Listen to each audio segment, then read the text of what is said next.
Good morning, brothers and sisters. Today, I want to share with you my personal reflections about Lent. My reflections is inspired by the book of Cardinal Robert Sarah entitled The Power of Silence and the talk of Bishop Robert Barron entitled My Beloved Son. So basically what they say is that the busyness of our life has been a distraction.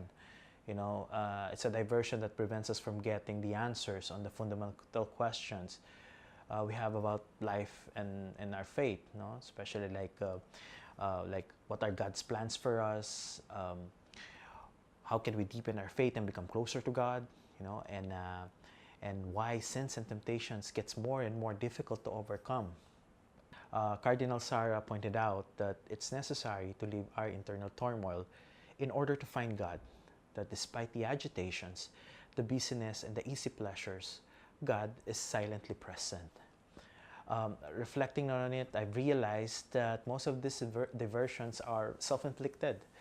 So normally, what I do is I mask my longing and God's revelation through worldly pleasures such as entertainment, social media, buying stuff, so God's wisdom and words are lost amidst all this noise.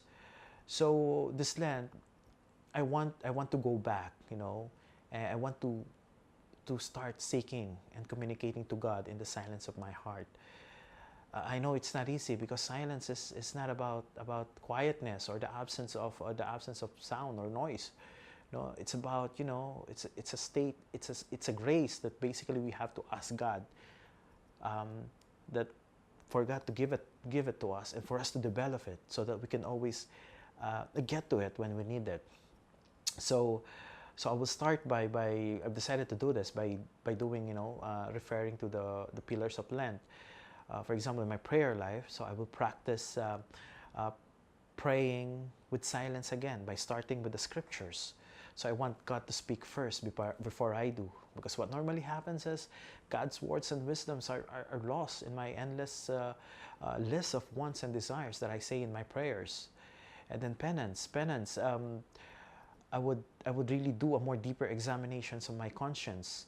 Like what Bishop Fulton Sheen said, the examination of conscience never induces despair, always hope, because it's done in the light of God's love.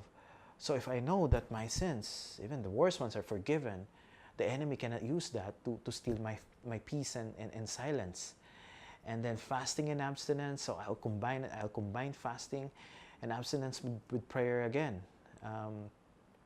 Because there are certain evils and sins in our lives that can only be defeated by prayer and fasting.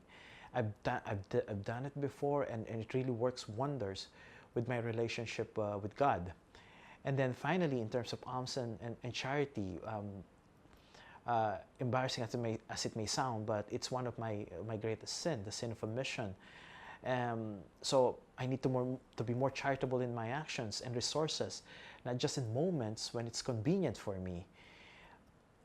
So through this, I could really respond to God's call for love, to love others, because our faith, it's not just about me and God.